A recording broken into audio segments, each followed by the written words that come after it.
Okay, let's try to unpack this for a second. Where to even begin? Exactly. I mean, we started this whole thing with 5, naive farm kids running from a single dark rider in the middle of nowhere. And now we've just followed them to what feels like the literal end of the world, where one of them spontaneously generates enough elemental power to vaporize an immortal being. Yeah. The stakes have they've gone from personal survival to, and I'm not exaggerating, the fate of the entire world. It's an acceleration that really defines this kind of story, isn't Right. it? These chapters, from these just desperate, scattered flights to the climax at the Eye of the World, this is the point of no return. Right. Any innocence they had is it's obliterated.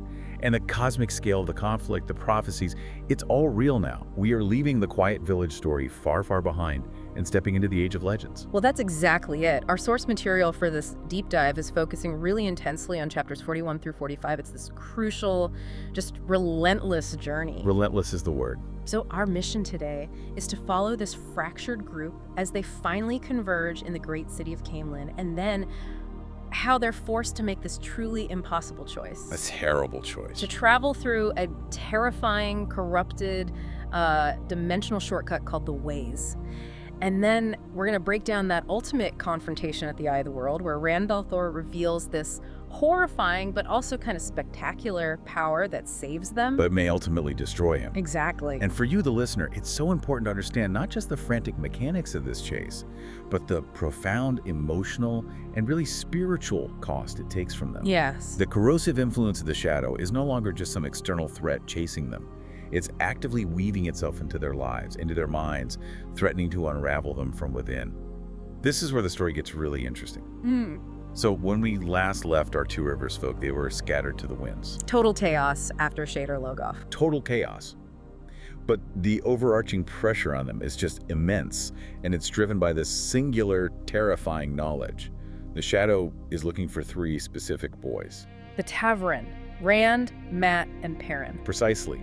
The hunt isn't random. It's not just a bunch of Trollocs rampaging. It is precise, it's focused, and it is terrifyingly efficient, spanning the entire breadth of the Westlands. And we see that efficiency right away, don't we, with the first group's chase. We do. Rand, Mat, and Tom Marilyn. They grab a boat, head down the Arenell River, trying to just put some distance between them and the pursuit. But it doesn't work. Yeah. The pursuit just keeps showing up. Yeah, these near misses with Trollocs and fades on the riverbanks feels like the walls are closing in until it all culminates in that frantic, fateful stop at Whitebridge. Whitebridge. This is the moment where that initial fellowship suffers its first real, visceral loss. A huge loss. They've been tracked, of course, by a Myrddraal, one of the dreaded halfmen. And Tom Marilyn, the Gleeman, a man who, maybe started protecting Rand and Mat out of some misplaced paternal duty. Yeah, you get that sense, like he sees something of his own past in them. He does. And he confronts that Myrddraal in the inn's common room. Just to let the boys escape. He literally stands in its way. And the source material is so brutal about this. Yeah. It doesn't pull any punches. Tom knew exactly what a Myrddraal is. This is not some monster from a story. No. It's a creature of pure darkness, a commander of Trollocs, a being that can move faster than the human eye can follow. And he knew all that. And he still made the choice, facing down this thing of nightmare with just a knife and his juggling knives. The source leaves his fate technically ambiguous, but the implication is just chillingly clear. Oh, there's no way he survives that. To stand against a Myrddraal knowing you have no chance, that's a decision rooted in pure self-sacrifice, not strategy. And Tom's, his supposed death. Yeah. It's such a profound moment of trauma for Rand and Mat. It absolutely is. Yeah. It hammers home this lesson that they are now completely, utterly alone. They have to rely on their own, very meager resources against a darkness that consumes legends like Tom. And their isolation, it's made so much worse by this other darker thing happening. An internal corruption. Mat, Coffin. Yeah. His physical and psychological state is just deteriorating so rapidly. We have to look at that dagger he took from Shader Logoth. We really do, because it has infused him with something toxic, something uniquely perilous. What's the distinction here? Because this isn't the Dark One's evil, right? It's something else. That's a crucial distinction we need to make for you. The evil that killed Shader Logoth is a thing called Mashadar. It's this this consuming fog of paranoia and hatred, born from a city that turned on itself to fight the shadow. It is completely distinct from the Dark One's power. So Matt's condition isn't just like a curse from the main bad guy. No, it's not just a physical ailment. It's a spiritual and psychological corruption that compounds all the other danger they're in. The book explicitly says the evil that kills Shader Logoth is now in Matt too. And the description is so chilling. It's described as this internal disease. Suspicion and hatred so strong that even those closest are seen as enemies. He's not just paranoid or sick. The malevolence of the dagger is actively reshaping his personality. You see it in his interactions with Rand. He's constantly arguing, his eyes are shifting, and he's completely consumed by the lure of the dagger itself. He can't let it go. He becomes this unreliable and, frankly, a profoundly dangerous variable in their little group, a walking threat linked to this ancient, non-shadow evil. It's a miracle they held together at all. Yeah. If the group were relying solely on Rand and Matt at that point, they would have just imploded. Absolutely. Which I guess brings us to the second group. Perrin and Egwene. Meanwhile, Perrin Ibra and Egwene Alver, they had their own path-altering encounter that revealed equally shocking emergent powers. They run into Aelias Machera. This has to be the most massive new character introduction in this section, right? He forces Perrin and Egwene to just completely question the natural world. He really is. Yeah. Aelias is introduced as a man who, well, talks to wolves. And his eyes are this startling yellow, just like the wolves that follow him everywhere. For you, the listener, this immediately just sets him outside of any known box. He's not an Aes Sedai, he's not a dark friend, he's something entirely new. Something ancient. I found the details about Aelias and the whole wolf brother ability truly fascinating. We should spend some time here digging into this lore. Definitely. Aelias confirms he's a wolf brother, and this ability, the sensing of wolves, sharing their thoughts, connecting with their consciousness, he says it's older than Aes Sedai. Older than Aes Sedai. What a phrase. That's a profound lore bomb dropped right in the middle of a desperate chase. It is. It suggests this isn't just a manipulation of Sedan or Sedar, the two halves of the one power. This is a connection to something deeper, more primal in the pattern itself. Maybe from the Age of Legends or even before that. Possibly. And for Perrin, who was also a Tavern, this connection immediately clicks. It confirms that he shares this ability. He's forced to confront that his whole affinity for animals is, well, it's far more profound and isolating than he ever imagined. Wait, hold on. If the ability predates the Aes Sedai's structured knowledge, how does Moiraine, who seems to be our main source of knowledge on the One Power, how does she even know to look for this in Perrin? That's a great question. Does this mean there are just parts of the pattern that even the White Tower can't fully map? That's the key question, isn't it? And it speaks to the limitations of any kind of institutional knowledge. The Aes Sedai know that Taveron warps the pattern around them. So she knew he was special, just not how. Exactly. Moiraine, though she knew Perrin was one, likely didn't know the specifics of the Wolf Brother ability. She just knew he possessed an unusual strength. The strength she was really looking for, though, that was in Egwene. Right. And as if the Wolf Brother revelation wasn't enough emergent power for one trek through the woods. Right. Egwene goes and confirms Moiraine's highest hopes. When the Trollocs finally corner them, she unintentionally channels. She does. The source describes her generating just raw fire and heat, hot enough to kill these creatures, entirely without training or any conscious direction. Which confirms Moiraine's foresight was dead on. Completely. Both Perrin and Egwene, running blindly through the wilderness, are manifesting these extraordinary abilities entirely outside their control. It confirms they are central figures in the weaving of the pattern, whether they like it or not. And this all leads inevitably to them all coming back together. The convergence in Caemlyn. After days of hardship, fighting, forced separations, Matt and Rand hiding among commoners, Perrin and Egwene traveling with a wolf pack, they finally meet Moiraine in this huge city. And that reunion is just fraught with tension. Oh, yeah. Moiraine immediately confronts him with all the accumulating evidence, the shared, terrifying dreams of Baal Zaman. Which are getting worse. Much worse. And the fact that Fades are actively hunting them across the entire country with increasing speed and precision. The urgency has just reached a fever pitch. There is no more safety. There's no more hiding. So Moiraine is forced to reveal her desperate plan. The last resort. The only viable path forward, she says, is to use the single most dangerous, most legendary mode of travel left in the world, the Ways.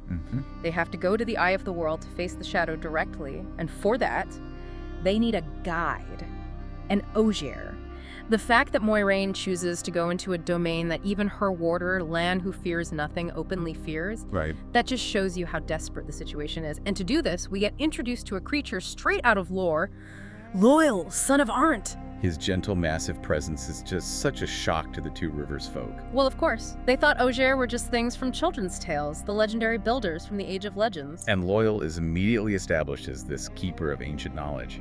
And it's his almost grief-stricken wisdom that unlocks the terrible, profound history of the Ways. Okay, let's dig into the mechanics of that history. What exactly are the Ways? How do they connect to the Age of Legends? And why are they so dangerous now? So the Ways represent the Age of Legends' immense, almost unimaginable lost mastery over the One Power and over, really, space-time. Loial explains they were created by the male Aes Sedai. The male Aes Sedai again. Yes, as a permanent mode of instant travel. It allowed for rapid passage across immense distances. It was essentially a permanent highway across the continent. They called the ability to do it temporarily traveling. The Ways were a permanent version of that. And we have to establish the context of how they were created. Loial says the Ways were born from the heart of the Steadings. Help us understand what a Steading is. Steadings are these places of profound peace and tranquility. They're the Ogier homelands. Okay. And they're crucial because they possess a unique natural property. The true source, the source of the One Power, cannot be accessed or channeled within their borders. Not at all. Not at all. It's just nullified. This offered a crucial, absolute sanctuary to the male Aes Sedai during that terrifying period after the Dark One's counterstroke, the breaking of the world. So when all the male channelers were going mad from the taint, they could go into a Steading and be safe. They could retain their sanity, yes. Even as the entire world burned outside, the madness couldn't touch them there because they couldn't touch the source of the madness. So the creation of the Ways was rooted in the peace and purity of the Ogier groves. These transport lines were woven using the male half of the One Power set in. But their philosophical root was absolute purity and life, which brings us inevitably to the core catastrophe of this entire world, the corruption of Sedin, the taint. The taint is the central defining tragedy of this world. The Dark One's counterstroke at Sheol Ghul, at the very moment of his imprisonment, poisoned the male half of the One Power Sedin. Forever. This single act drove every male channeler in history irrevocably insane. And for you, the listener, it's so important to remember, Sedin is the male half, Sedar is the female half. The Dark One could only poison the male half, leaving the female half, Sedar, clean. Which is just a devastating paradox. The Creator gives you two halves of the power needed to do anything, Right. and one of those halves gets weaponized by the enemy against its own users. Exactly. And since the Ways were created and maintained by the male channelers using Sedin, well, the pathway itself began to rot from within, once the taint and the madness took hold. The power that built them was corrupted, so the thing they built became corrupted too. The pathways themselves sickened and died. It's a literal, physical manifestation of spiritual and dimensional decay. And Loial, as an Ogier who remembers the ages of prosperity and building, he just grieves this so profoundly. He says, I had not dreamed the decay had gone so far. You can feel his pain. The tragedy here isn't just the lost technology, it's the Ogier's ancient grief over the sickness of their groves and their greatest works. And this corruption is physically visible, right? It's not just a feeling. It's physically manifest. The Ways aren't just, overgrown paths, they're actively decaying. The bridges have jagged gaps in the dimensional weave. Like holes in reality. Basically. And the smooth stone floor is pitted, almost like a corrosive disease has just eaten away at the material itself. But the physical decay, that's only half the horror. Ah, yes. The core, terrifying lore element that makes the Ways an absolute nightmare. We can't ignore Miraculous. We absolutely cannot. The physical decay led to an infestation of an even deeper, more malevolent corruption. Miraculous, the Black Wind. Which is not just wind. It's not just a force of nature. It's described as a sentient, soul-devouring entity. It haunts the deeper recesses of the Ways, just waiting in that oppressive silence. And the description of Miraculous is what makes this journey so chilling for the group and for the reader. It's said to whisper to travelers. Yes, to whisper their worst fears, to drive them mad. Not with the taint, but with pure fear and psychological manipulation. and ultimately it tries to consume their very souls. It's a horror that transcends Trollocs or Fades. This is why Lon, the unbreakable warder, fears it so deeply. Exactly. Facing a Fade is a fight you might lose. Facing Machinj is the potential erasure of your very identity, your soul. So Lon is leading them with this extreme urgency, knowing that if they stop, if they take a wrong turn, they are exposing themselves to this ancient, hungry evil that thrives on the decay of the ways. It's a terrifying race against time, in a place where time doesn't even properly exist. So what does it actually feel like to be inside this decaying dimensional construct? It's completely unnatural. It's built to defy all the laws you'd expect. Like no air, no sound. Exactly. An oppressive silence is how it's described, and this deep, deep blackness that feels like it's eating the light. Oh, that's unsettling. So even Moiraine's magic light doesn't work properly. It's dimmer, less effective. It gives you this visceral feeling that the darkness itself is alive, that it might have a malevolent will, just stone-walled bridges and ramps leading into a featureless void. And this already impossible journey is made even more perilous when Lon, ever the diligent tracker, finds something. He finds evidence of modern corruption. Right. The unmistakable spore of a Myrddraal and Trollocs at one of the guiding stones near an exit. This changes Moiraine's entire calculation. It proves the Shadows creatures are actively using this ancient network. Which shouldn't be possible, right? It's profoundly significant because, as Lon says, they don't use the ways easily. Fades and Trollocs are creatures of the physical world and the Blight. Their ability to penetrate and use a tainted dimensional weave shows the depth of the Dark One's organization and reach. It's a terrifying development. So, okay, let me get this straight. You have the taint, you have physical decay, you have a soul-devouring black wind, and now you have the actual forces of the shadow actively hunting them inside the portal system. That's the situation. That just reinforces Moiraine's desperation. They are using a dying, polluted, actively hunted pathway because the alternative facing hundreds of Trollocs on the open road is certain, immediate death. It's a terrible gamble. Moiraine realizes the speed and number of their pursuers necessitated the ways, but the path itself is breaking apart. Loial is forced to admit they might not be able to find a way back, or even reliably get to their target, Fel Dara, because the structure is so sick. So they trade the near certainty of being overwhelmed for the slim chance of success. On a route that might collapse, or lead them straight into the mouth of Machinj, or deliver them right into the hands of their enemies. So the moment the group bursts out of the ways, the whole physical atmosphere shifts completely. But not for the better. Not at all. The transition from the oppressive internal silence of the ways into the external rot of the Blight is so sudden. And it really feels like it's mentally priming Rand and the others for the confrontation that's about to happen. It absolutely is. The Blight is the physical manifestation of the Dark One's power on the land. It's the antithesis of the Ogier's groves. Everything is just wrong. Relentlessly hostile is how it's described. Everything is corrupted, twisted, poisonous, and it feels like it's constantly trying to kill them. The trees are gnarled and aggressive, the ground sickens beneath their feet, the very air feels oppressive. It's like the taint, but applied to the landscape itself. A perfect analogy. It confirms for the Two Rivers folk that the evil they are fighting is not just human cruelty or shadowy figures. It's a force that actively poisons life itself. And this constant physical menace forces Rand to stop looking backward at the horror of the ways and just focus on surviving the moment. And this journey is incredibly fast. Moiraine is pushing them relentlessly. She's driven by the knowledge that the Forsaken, the most powerful of the Dark One's lieutenants, are also active now. So the urgency of the hunt means they have to reach the eye of the world before the shadow can claim it. It's a race to the finish line, through the most dangerous territory on the planet. And this relentless journey culminates as they finally reach the legendary Eye of the World, this hidden sanctuary deep inside the Blight. And this is where Rand's internal and external conflicts finally just explode into the open. Yeah, confirming his destiny in this spectacular but also absolutely terrifying fashion. His identity crisis really reaches its breaking point just before the climax, through his final, most invasive dream encounter with Bel-Alzamon. These aren't just nightmares, are they? No, not at all. They're sophisticated psychic assaults, specifically designed to shatter Rand's sense of self and his allegiance to his friends. And Bel-Alzamon uses these devastating claims, targeting Rand's deepest anxieties about his parentage, his past. He claims Rand is merely a puppet. Right. He says Rand's real father was chosen by the White Tower, and his mother was just a brood mare in their ancient plans. It's a brutal attempt to strip him of his identity as a simple shepherd and turn his loyalties against the very people who claim to be protecting him. And you have to remember how emotionally vulnerable Rand is at this point.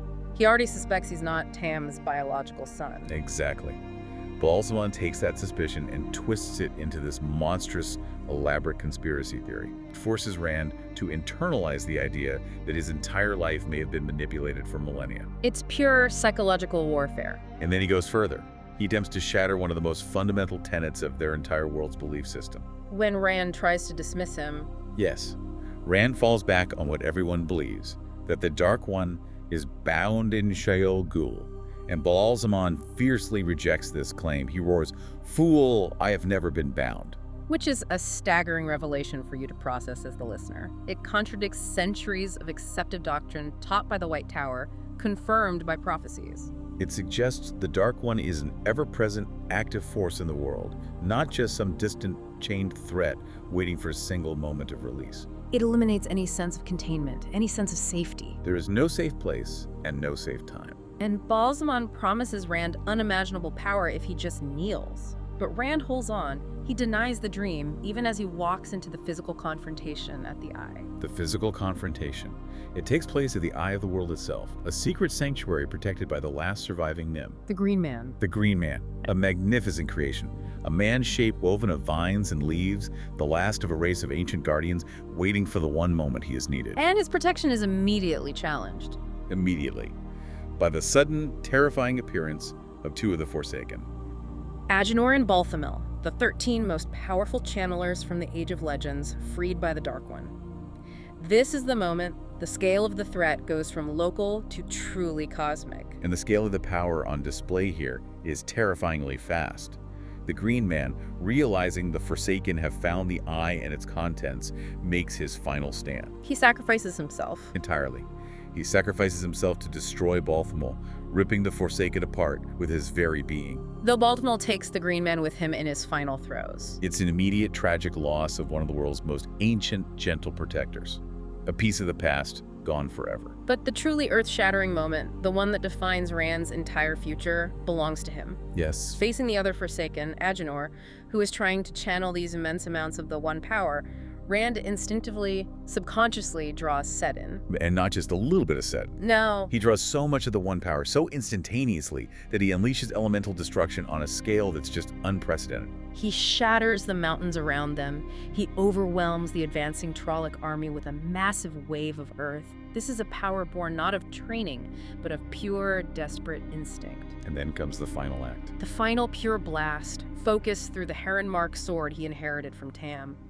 This releases a wave of pure white light that absolutely vaporizes Agenor. What? This is raw, unfiltered, world-shaking power, and it confirms the deepest, darkest fear of the entire world. That a male channeler has touched the tainted power and survived. And Moiraine's reaction, which is captured so well in the source material, it's the defining analytical moment of the whole book. It is. She confirms the horrifying scope of his ability. Her analysis is just chilling, and it confirms his doom. She says he channeled enough of the One Power to kill almost any man unassisted. And then she gives the context. Even in the Age of Legends, few could have channeled so much unaided without being destroyed. Very few. This brings the entire narrative, the weight of ages, crashing down on Rand's shoulders. We now know he is not just a farm boy caught in a war. He is a male channeler. He has wielded Sedin, the tainted power. Yes, and this is the profound paradox the story now rests upon. He is the dragon reborn. He is the only one capable of facing the shadow, the one who can wield the vast power needed to fight the Forsaken. Yet he is also destined to eventually go mad, just like all the male Aes Sedai during the breaking. The power that saved them from the Forsaken and the Trollocs is the same power that will eventually claim his mind, turning him into a force of destruction the world will have to contain. The White Tower will ultimately have to gentle him, sever his connection to the power, or he will break the world all over again. The weapon that saves humanity is contaminated. It's the ultimate tragedy. The hero is simultaneously the world's savior and its greatest impending threat. So the immediate existential threat is it's neutralized. For now. For now. Agenor and Balthamel are gone, the Green Man has made the ultimate sacrifice, and the Trolloc army is scattered by a geological event caused by one young man. But the price was immense, and the implications for Rand are catastrophic. Moiraine immediately shifts her focus. She's driven by practical necessity, detailing the remnants of the battle. Right, damage control. What did we get out of this? Exactly. They secure the gold chest containing the remaining pieces of the Great Seal. The artifact used to imprison the Dark One. Very sane. Yeah. And the Dragon Banner, an item of immense prophecy. Her mission is now fundamentally altered. She has to secure these artifacts and get to Fal Dara, the nearest fortress city, as fast as possible. But for Rand, the physical artifacts are completely secondary to the realization of who and what he is. Oh, completely. He is forced to immediately wrestle with Balazzaman's claims about his heritage, that his life was planned out for centuries, and the terrifying, undeniable knowledge that he can channel the tainted power. He saved the world, but he has been marked by the very corruption he was fighting against. He is no longer just a shepherd. He's a force of nature, one who has tasted this forbidden power. And the world, represented by Moiraine's stunned reaction and her subsequent gentle but firm handling of him, the world knows it. He has fulfilled a prophecy while simultaneously signing his own eventual death warrant, or, at best, a sentence to madness and gentling. It leaves us, and Rand, at this terrible philosophical juncture. He has achieved victory at the cost of his own future sanity. The entire deep dive, from Tom's sacrifice to the horror of the ways, and finally to Rand's explosion of power.